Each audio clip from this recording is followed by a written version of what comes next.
A finales de la Edad Media, periodo que termina con la caída del Imperio Romano de Oriente, se empezó a cuestionar el sistema manejado por la Iglesia Católica y el sistema feudal. Con estos cambios, se abre paso a la Edad Moderna. Ahora, aunque se usan acontecimientos para marcar el paso de un periodo a otro, estos cambios no son abruptos y suele haber periodos de transición. El periodo de transición entre la Edad Media y la Edad Moderna fue el Renacimiento. Y su nombre nos puede decir mucho. ¿Qué renació durante este periodo? ¿Por qué se considera el fin de una etapa de oscuridad y estancamiento del progreso humano?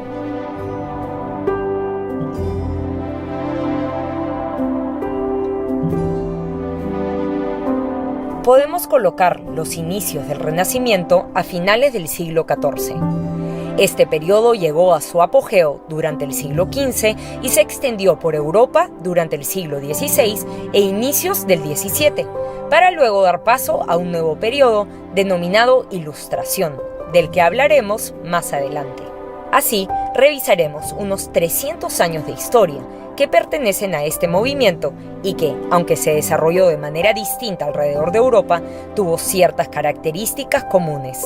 A partir de estos textos, se puso a la naturaleza humana en el centro y sus manifestaciones como punto de estudio, buscando reflexionar sobre temas morales y éticos. Pero ya no solo a partir de la contemplación pasiva e ignorante como los humanistas consideraban a la escolástica.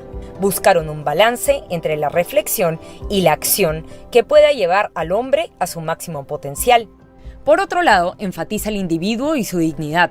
Como sabemos, en el medioevo, la vida en penitencia era considerada noble. En cambio, los humanistas buscaron dominar la naturaleza en lugar de sucumbir a ella.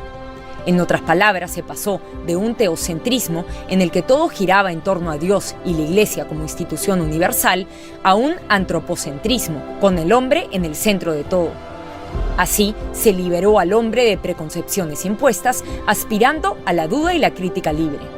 Cambia así el concepto de conocimiento científico a una recopilación cuidadosa de datos a través de la observación, experimentación e inducción, es decir, llegar a principios teóricos a partir de observaciones particulares, algo que aplica el campo científico hasta el día de hoy.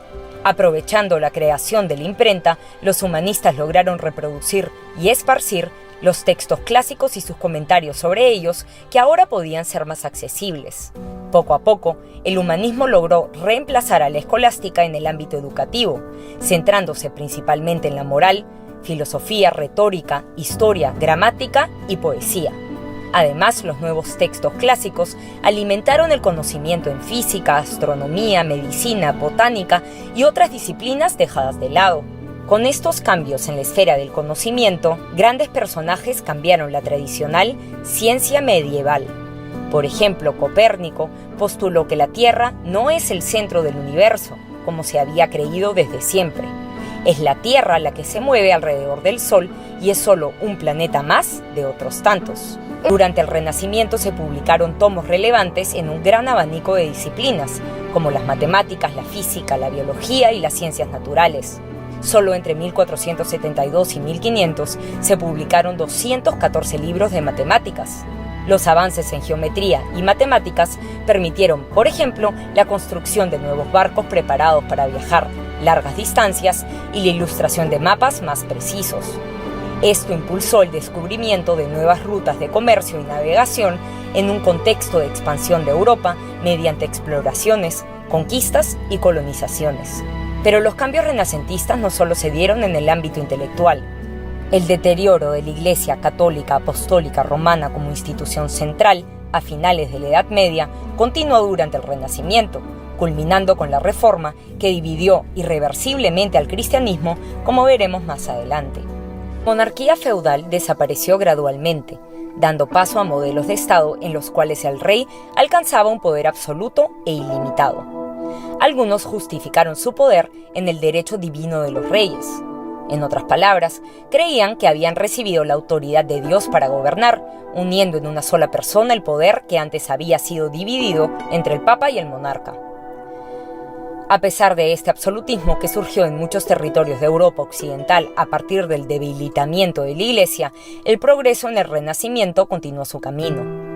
El siglo XVI fue un periodo de vigorosa expansión económica. De hecho, a partir de 1500, la población en gran parte de Europa estaba creciendo tras 2 siglos de declive o estancamiento, agravado por la peste negra, una de las epidemias más letales de la historia. Así, el Renacimiento se caracterizó por la reacción a la escolástica tradicional y las autoridades religiosas que se ven reflejadas en el desarrollo del humanismo. Este periodo deja como legado el empezar a dudar de verdades preestablecidas y reevaluar constantemente la doctrina y la metodología, cambiando gradualmente la mentalidad de los habitantes. Finalmente, vemos una reivindicación de la cultura clásica y el arte. Estos factores impulsaron procesos importantes durante el Renacimiento, como por ejemplo la Reforma.